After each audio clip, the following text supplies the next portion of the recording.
একজন ব্যক্তির শারীরিক সুস্থতাকে শুধুমাত্র জ্যোতিষশাস্ত্রে সুস্থতা বলে না, সুস্থতা কিন্তু মনেরও দরকার।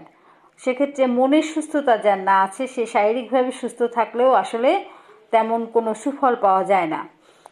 এই জন্য সাইকোলজিক্যালের ভাষায় বলা হয়ে থাকে যে স্বাস্থ্য দুটো, শারীরিক স্বাস্থ্য এবং মানসিক স্বাস্থ্য। মানসিক স্বাস্থ্য ভালো হওয়া শারীরিক স্বাস্থ্যের মতোই অত্যন্ত গুরুত্বপূর্ণ একটা বিষয়। কিন্তু আমরা অনেক সময় দেখি উপর থেকে একজন মানুষ যথেষ্ট ভালো আছে, কিন্তু আসলে সে ভিতরে ভিতরে ভালো নেই, তার মানসিক স্বাস্থ্য ভালো নেই।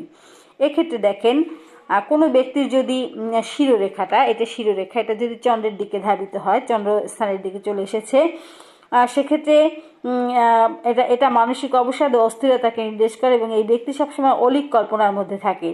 জ্যোতিষশাস্ত্র মতে অবসাদ ও মানসিক অস্থিরতার জন্য চন্দ্রকে দায়ী করা হয়ে থাকে। এমন পরিস্থিতিতে যদি ব্যক্তির হাতে চন্দ্রের ক্ষেত্রেও কাটা দাগ থাকে এবং এই শনির ক্ষেত্রেও কাটা দাগ থাকে এবং শিরোরেখাটা যদি চন্দ্রের দিকে ধাবিত হয়ে থাকে, তাহলে ব্যক্তি প্রচণ্ডভাবে মানসিক অবসাদের শিকার হয়ে থাকেন। আমরা দেখি কোনো কোনো ব্যক্তি সুইসাইডাল টেন্ডেন্সির হয়ে থাকে। তো সেক্ষেত্রে আপনি দেখবেন তার চন্দ্র এবং এই শিরোরেখা এবং শনির ক্ষেত্রে কোনো না কোনো ঝামেলা থাকতে পারে। মধ্যমার নিচের পর্বতে, অর্থাৎ এই শনি পর্বতে যদি কাটা থাকে, তাহলে ওই ব্যক্তি ডিপ্রেশনের শিকার হতে পারে। তবে সময়ের সঙ্গে সঙ্গে কোনো কোনো ব্যক্তির হাতের এই দাগগুলো হালকা হয়ে যায়, সেক্ষেত্রে পরিস্থিতির আবার পরিবর্তন হয়ে থাকে। হাতে চন্দ্রপর্বতের উপরে কোনো কাটা চিহ্ন থাকলে, এটা চন্দ্রপর্বত, এখানে যদি কোনো কাটা চিহ্ন থাকে, সেই জাতক অবসাদের শিকার হতে পারেন। এবং এমন কোনো চিহ্ন থাকলে ব্যক্তি কোনো অপরাধও সংগঠিত করতে পারে।